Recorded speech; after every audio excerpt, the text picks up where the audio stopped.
The Forum at 8 with Xolani Gwala.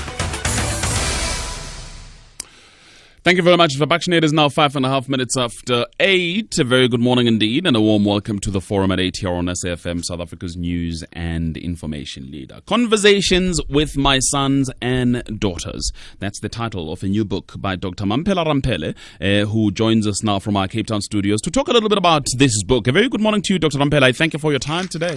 Good morning, Xolani, and morning to your listeners. Wow, I've had so many emails already about the book, and I'll reflect. I'll talk about some of them in a minute. But let me start from the cover. I just think the cover is brilliant, beautiful. The picture, your picture, beautiful. Thank you very much. Lovely. Actually, it is a bit misleading because you're smiling and everything. But once you open the book, you hear a bit of frustration, a bit of anger about what is going on in this country. Well, what you hear in this book is anguish. As someone who was very active in fighting for the freedom we are now enjoying, I'm really disappointed. And that's why the book starts with this conversation with a young man about the soil being stolen. Now, when we say that in my language, Sepedi, we are signaling that something is seriously wrong. In fact, in those days, it was that the sovereign has been assassinated. Now, in this case, the sovereign is a citizen. The citizen in South Africa has completely been ignored in the governance of our country, and that's why this expression is so appropriate. The soil has been stolen. Now, you name this young man Matome, and you talk a little bit about his experiences, that he's a young man who's doing pretty all right, climbing the ladder, so to speak, but he is told often to keep his head down lest he jeopardizes his chances of reaching the top of his craft. Yes, indeed. And that is at the heart of the failure of governance in our country, in that despite all of the ideals that we held coming into this democracy, the governing party has decided that they own the democracy. So there is complete conflation between the person of the president, the party, the government, and the state.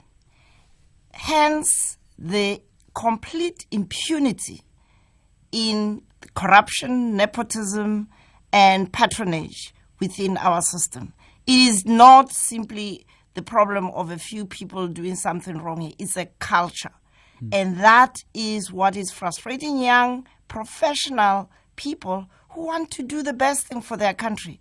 But they are made to sign documents they know are wrong. They are made to keep a blind eye to things that are clearly out of kilter.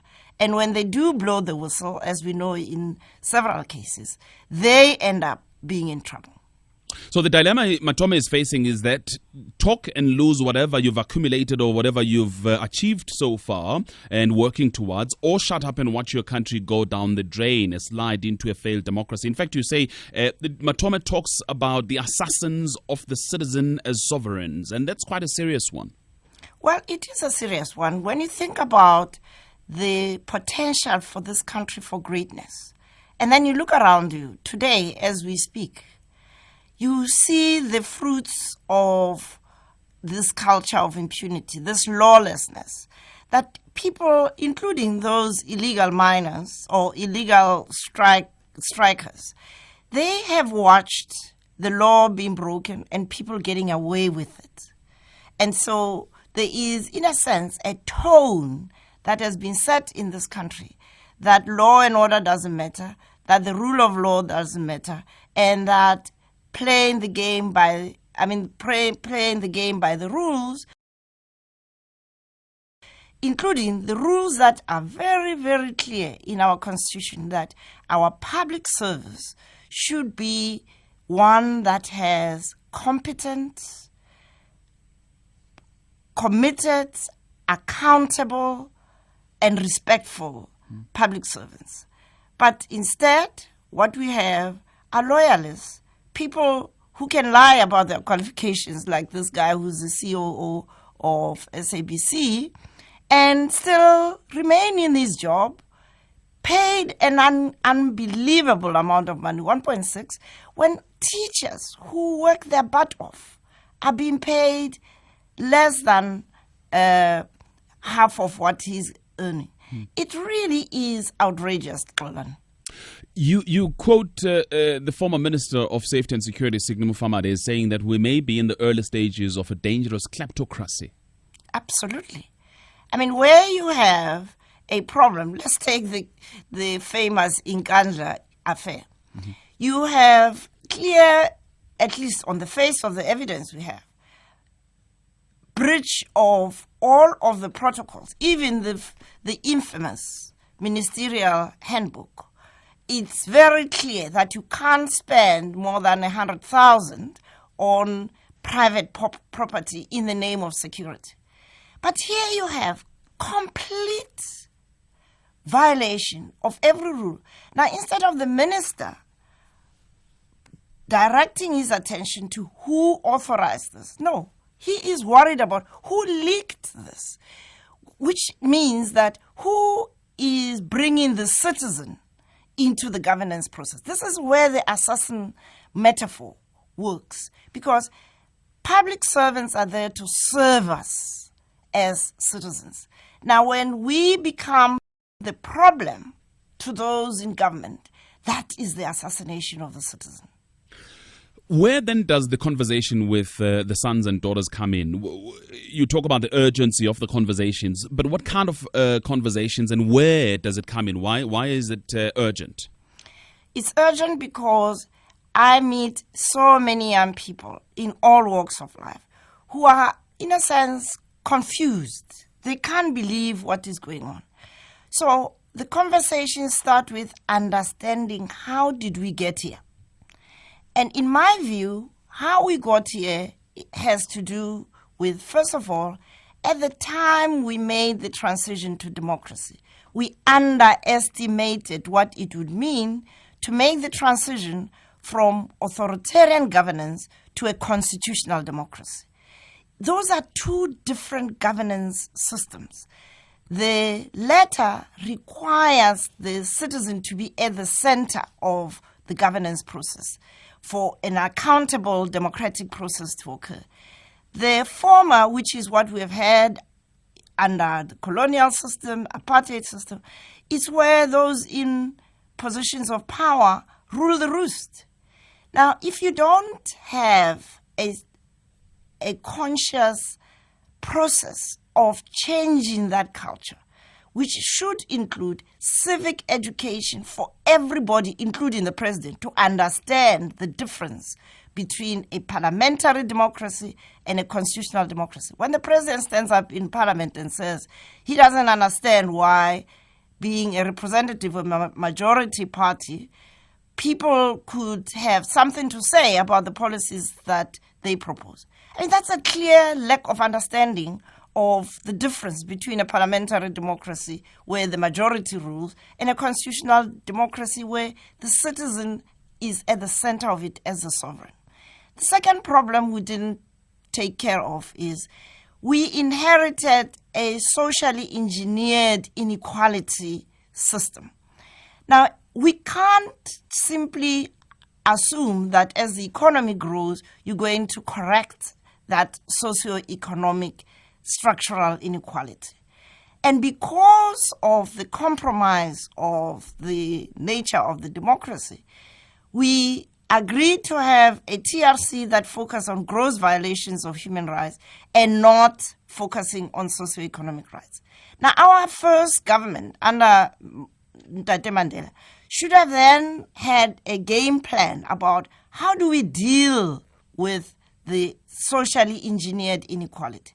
Instead, we thought that the RDP will be, the reconstruction and development process will be the vehicle for doing that. At least that was his idea.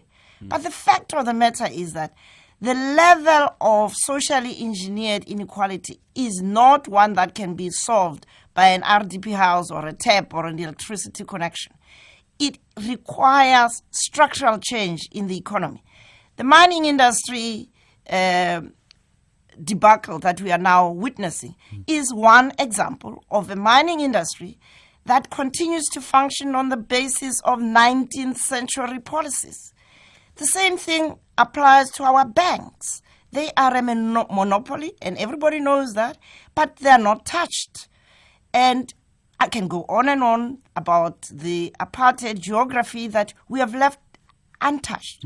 And so we have growing inequality, not because the government is not trying to do something, but the problem is the something they're doing is highly inadequate.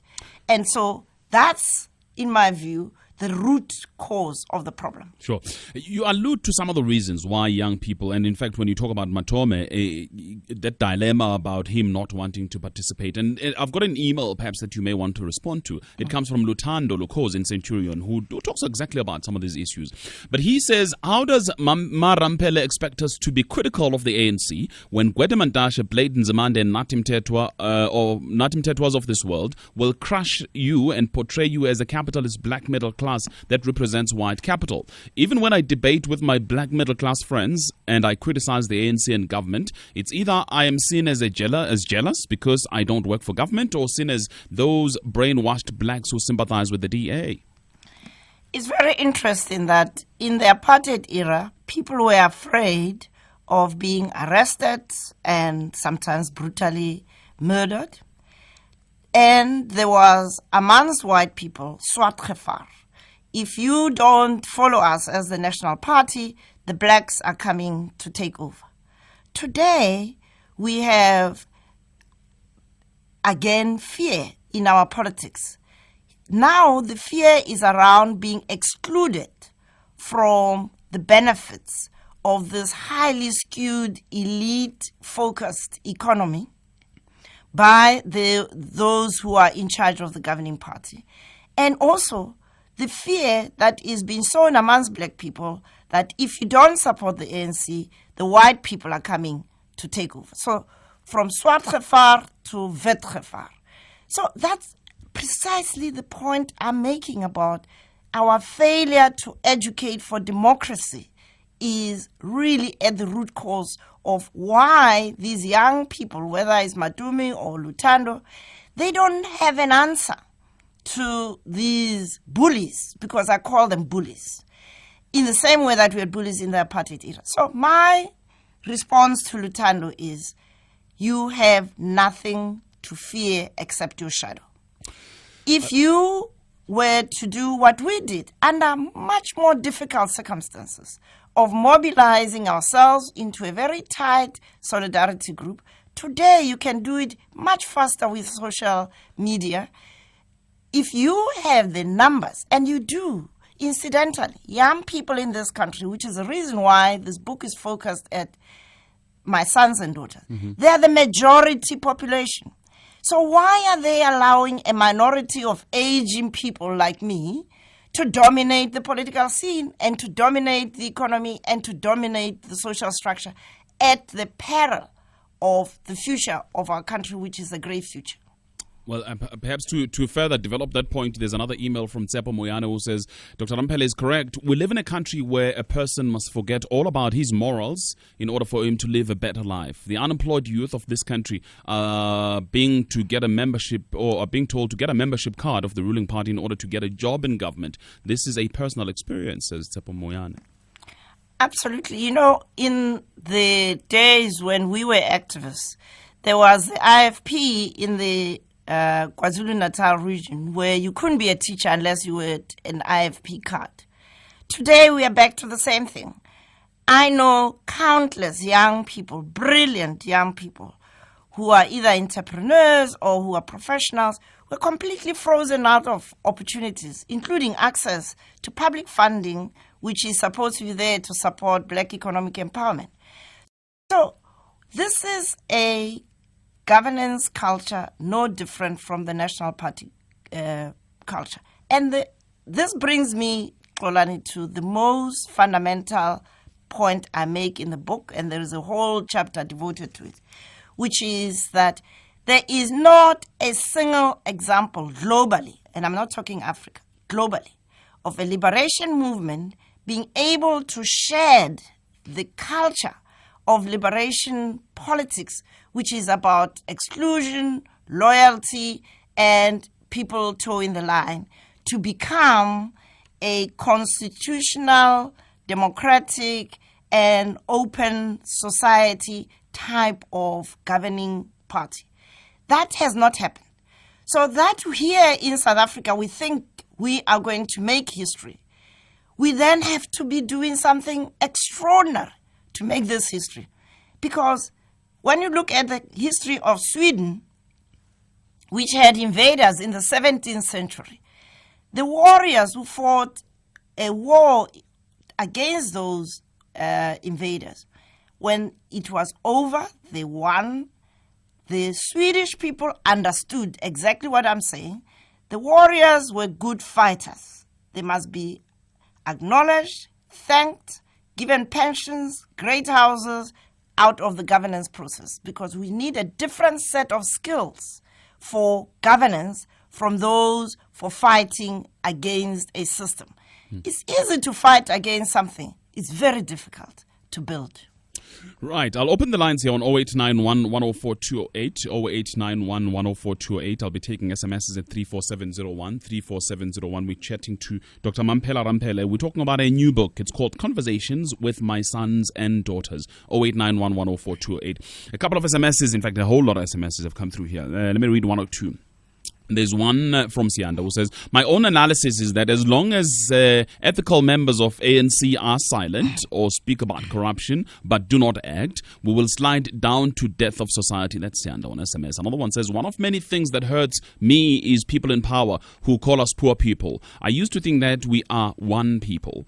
When will you go to your home village to develop it instead of being a refugee in Cape Town, like Helen Ziller says? Another SMS. Perhaps you might want to respond to that one, Dr. Ramphele.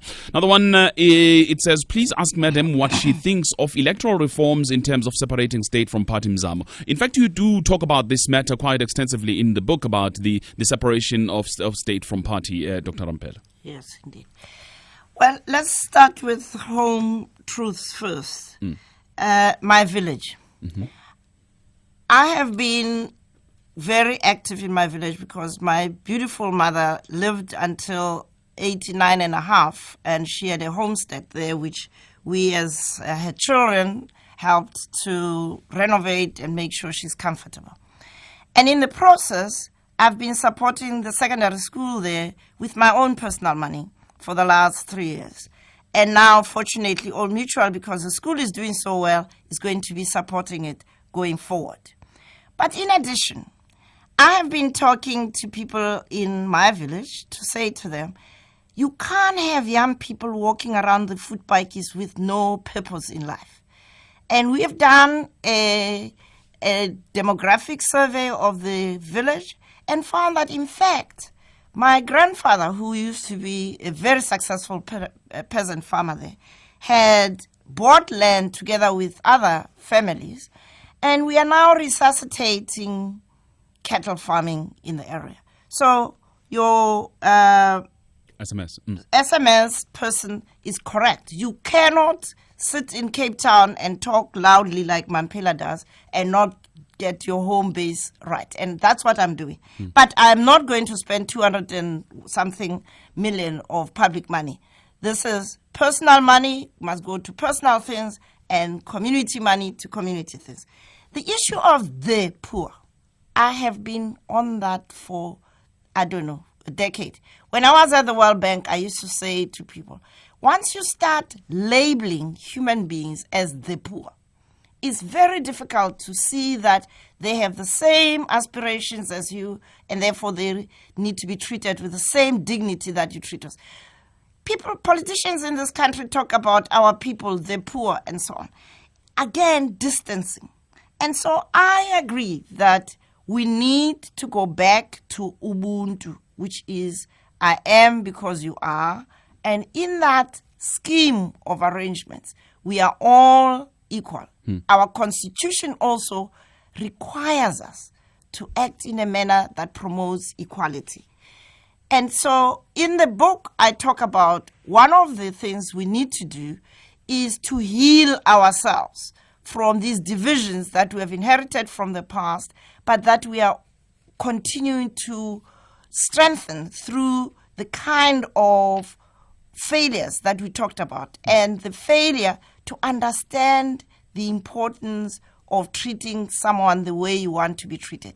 And our culture as Africans, which I think is shared by many other agrarian cultures across the globe, is that when you have a problem the size of the one we have, what's needed is, first of all, to have very open conversations.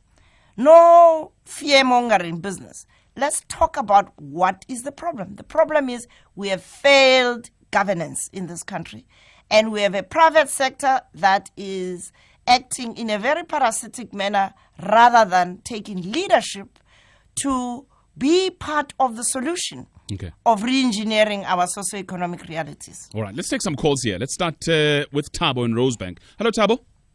Hi, Colin. How's it, man? I'm very well. Thank you for your call. Good. I'm just a bit disappointed that Dr. Rampela's analysis is only on government. I mean, the slow turn around. Thabo, sorry. Yes, let me ask you to say that again, because you broke up a little. Just turn around. The network is not very clear. Yes, say it again. Yes, I was just saying I'm a bit disappointed that Dr. Rampela's analysis is only focused in the public sector. I mean, the ownership structure of this country, of the economy, is still racially motivated. You know, the slow pace of affirmative action and growth. You know, so why is it that she's keeping quiet about that? I mean, we often hear private companies colluding on government contracts. You know, she's keeping quiet about it. She was once a chairman of a gold mining company. What did she do about the exploitation of labor?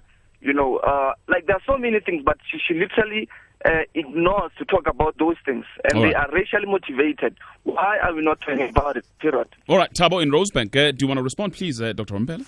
Well, it's ironic that Thabo is saying that, because I ended my last comment on the private sector. Yeah. Thabo, rest assured, I have never been silent about what is going wrong, whether it's in the public or the private sector. You ask anybody in the mining industry, they know my views. I am still the chair of Goldfields, and I have put pressure on Goldfields to look at short, medium, and long-term solutions to the problems we've got. The fundamental issue is the whole industry needs to rethink the model of extractive processes that are not looking at how do we mine in the 21st century in a way that takes care of the workers, takes care of their conditions of service. I've even written a book, A Bed Called Home, which was directed at that. So, Thabo, rest assured, I don't actually shy away from talking about that. But at the end of the day, the government is supposed to be setting the tone for equality, for addressing socioeconomic inequalities.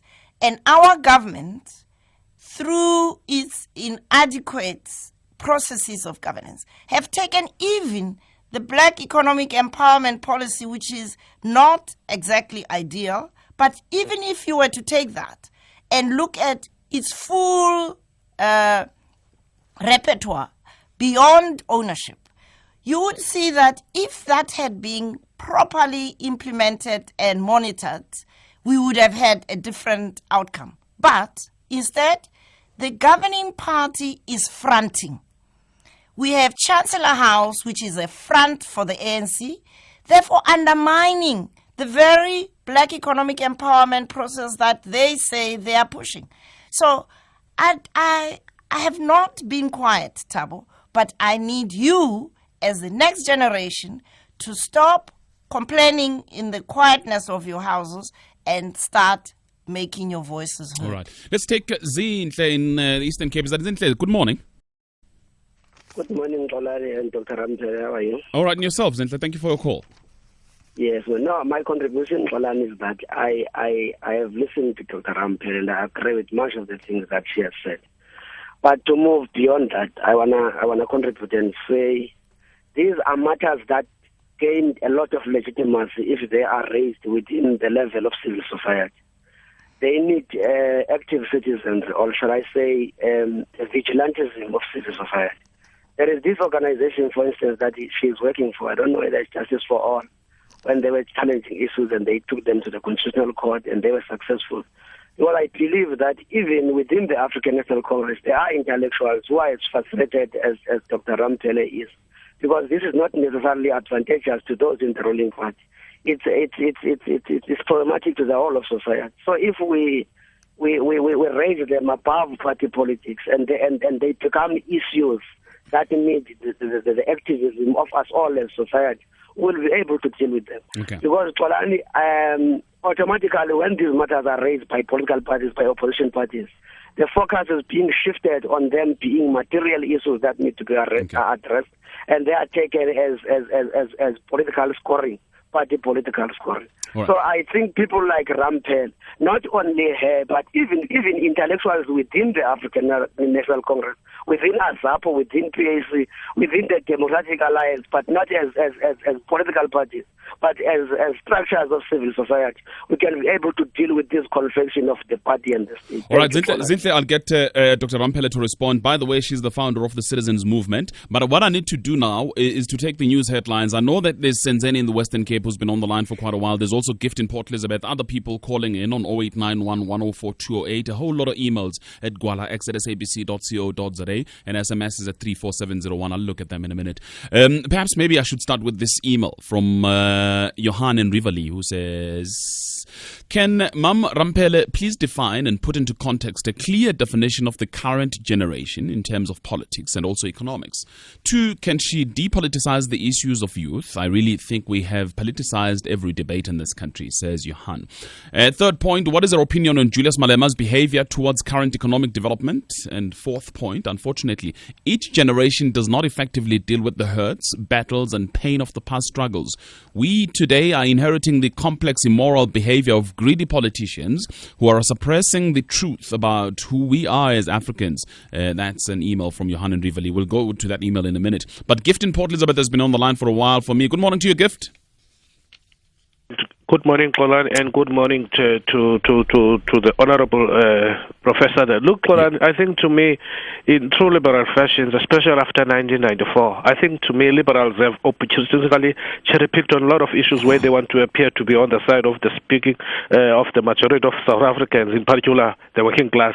But we are here to hear the cry against the abuse of farm workers, against labor brokers, and against retrenchments. I mean, Xolan, I think Professor Ramphele is too hard on the ANC, and I think we must not be too hard on ourselves. I think, Xolani, I'm very proud to be an ANC member.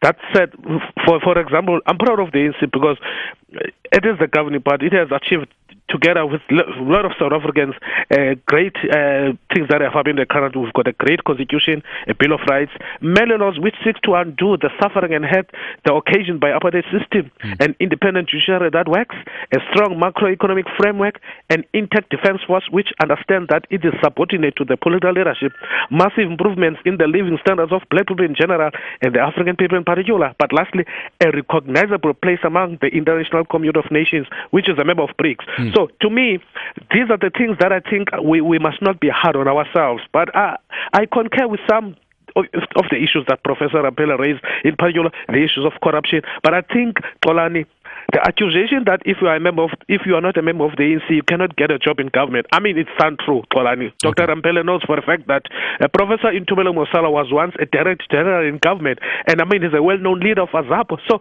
some of the issues, Xolani, I think they are untrue. All right, so that's Gift in Port Elizabeth. Thank you. Lindelani is in Durban, also on the line. Good morning, Lindelani. Good morning, Xolani. Thank you for taking my call. Yeah. The previous caller has just said quite a mouthful. I'm also, I've been listening to some of your interviews with Dr. Ramphele, and every time she speaks out, she sounds like a rented academic, rented to bash the ANC and the ANC government. I've not heard any objective analysis from herself, or anything constructive or positive that she sees about this government.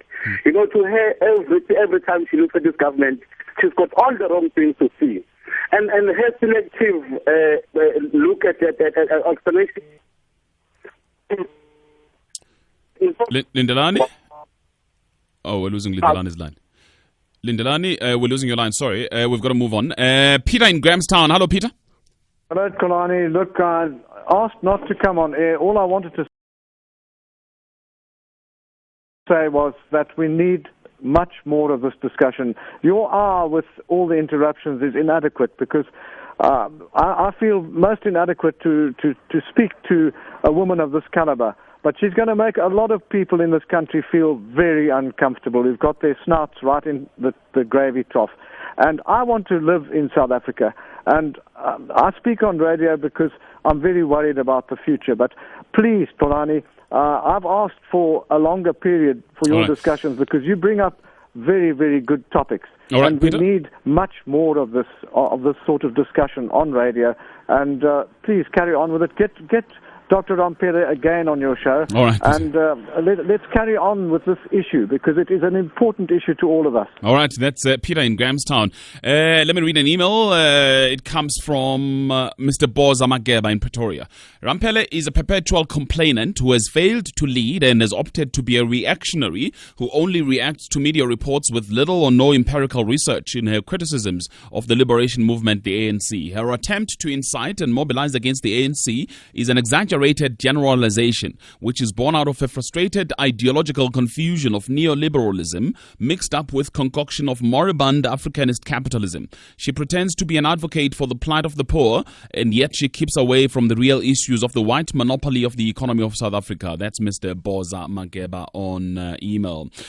Also, perhaps another email. I can only agree fully with your guest. I was born as an English-speaking South African citizen in 1944, and the Nats came to power in 1948. I voted consistently against the Nats until 1994 because I could not agree with apartheid, except when we were asked to vote in a referendum for the new dispensation. However, I feel that where's that email gone? No. However, I feel that I have never had any say in the governance of South Africa, and now I'm lumped into a white group as an enemy of South Africa. When I see all the corruption that is going on, and from the very top, and the jobs for pals that excludes whites experts in many, I feel really excluded out of this. That's Clive in Hillcrest. Quickly, let's hear from Anele before we get responses. Anelo in Pretoria, hello. Good morning, Xolani, and good morning to Dr. Rampele. Hi. I think one of the things that we must not distort, Xolani, are facts when we are disgruntled about the fact that corruption is high. We are agreed that corruption is high. We are agreed that government must be more firmer and must take a very hard stance on corruption. If we say it's war against poverty, we must equally say in the same sentence it's war against corruption. But Dr. Rampele must, for me, she must move away from just being seen as a person who who stands to oppose things in the name of being anti-ANC. I mean, when for instance, she points that people who get jobs in government are people who are members of the ANC. That's incorrect. Dr. Moisibuti Mangena was a minister. Who is a member of AZAPO. Prince Mashele was a speechwriter for President Thabo. He was never an ANC member. As we speak, we've got a Freedom Fund Plus deputy minister in the cabinet. Are those people members of the ANC? We are agreed, Xolani, that the level of unemployment is high, and we must find ways in which we must change the current situation. But we must equally ask Dr. Rampele, when she points the fault at the national government and provision where the ANC is running, is she equally able to go to Western Cape and point at the fact that in the provincial government in Western Cape, all people who are known that they are ANC members are being wiped out of government, and they are being replaced by white people who are members. Okay, so what is the difference here? All right. Unfortunately, the line is just so terrible. I have absolutely no idea why, and this is completely frustrating to all of us. But I think we got the gist of what Anila was saying. We'll take a break, and we'll get Dr. Rampele to respond. The Forum at 8 with Xolani Gwala. Dr. Rampele, lots of SMSs, calls, and emails. Your responses for me, please, if you may. Let's start with the biggest one, which is that I am anti-ANC. Mm-hmm. I think people need to understand that I come from a tradition of fighting for freedom, and I have lost lots of dear friends and colleagues in that struggle. I am doing what I can since 1994 to make sure that the ideals we fought for are alive and well and that this country prospers into its greatness, which I believe is its destiny. So when I criticize the ANC, it's because they are in charge. You know, if you have goldfields and something goes wrong, I can't go and find somebody else other than the management of goldfields. And people have to distinguish between the ANC as a movement that they are romantically linked with the ANC as a government that is underperforming. That is reality. And also people need to understand, I not only talk about what is wrong, I work very actively with this government. I'm the chair of the Technology and Innovation Agency. A lot of my time goes into working with government at all sorts of levels. We work in the Eastern Cape with the Eastern Cape province, which is extremely difficult to work with. But we don't give up. So I'm not an armchair critic. I am an active citizen, and I will not stop pointing to those things that go wrong.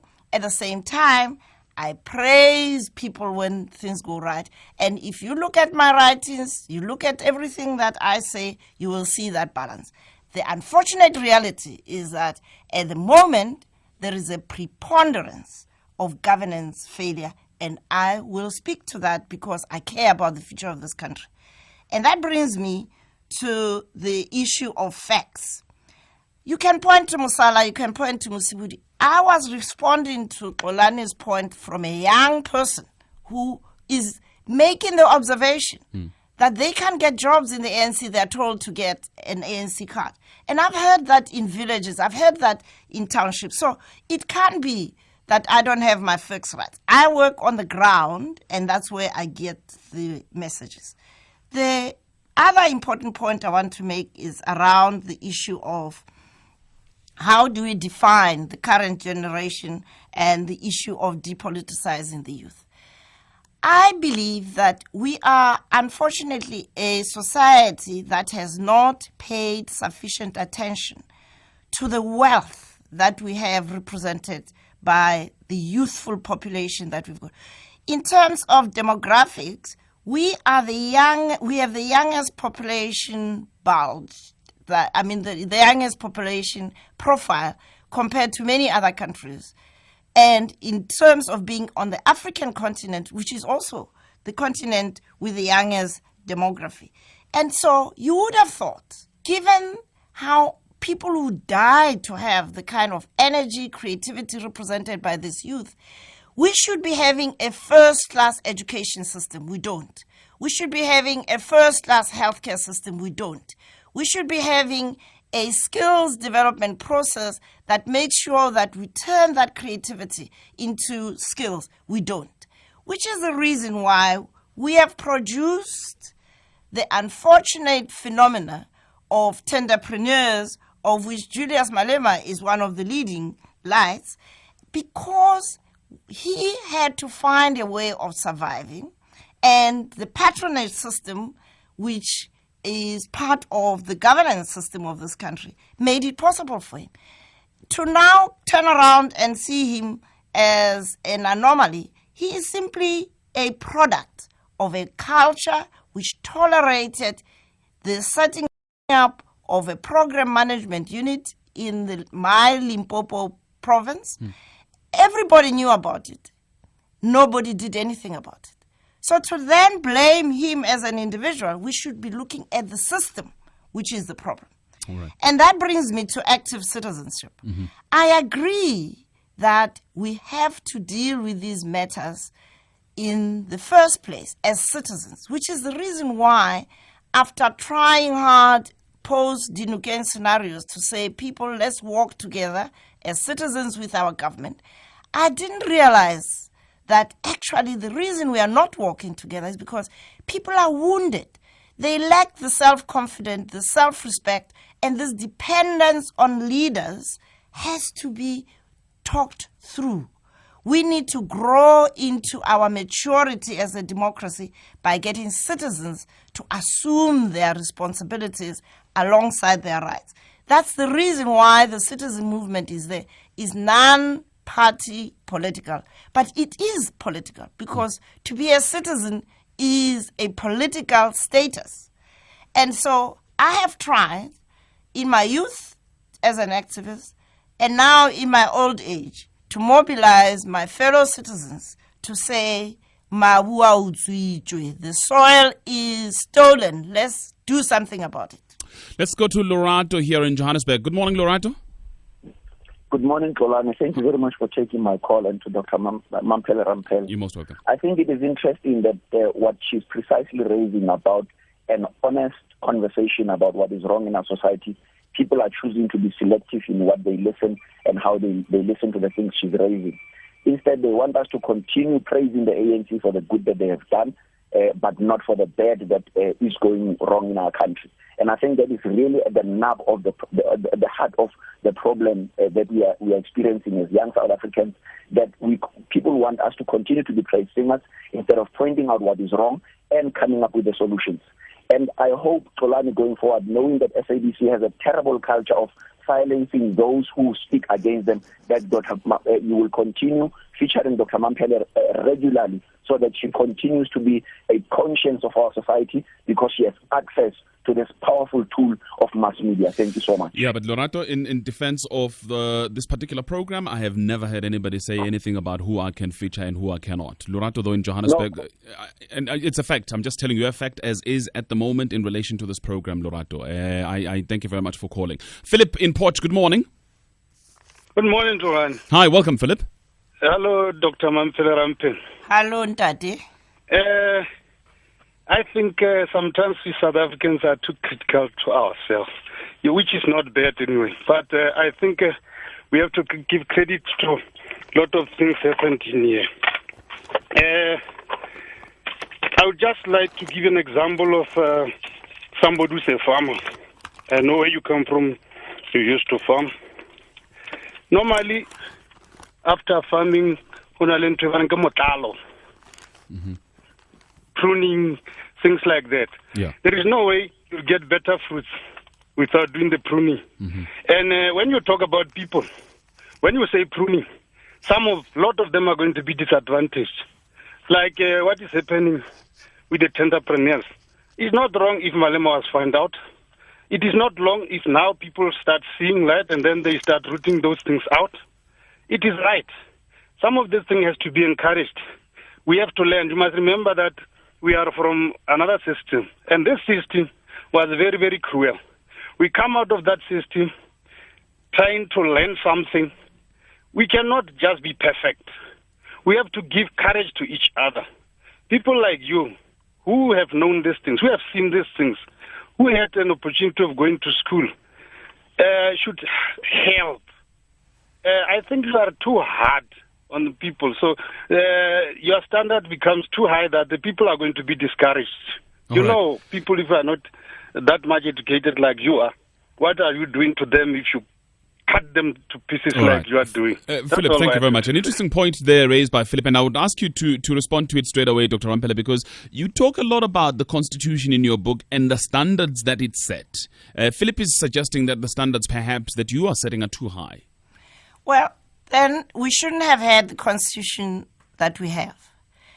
We all jointly agreed through our leaders to have a constitutional democracy.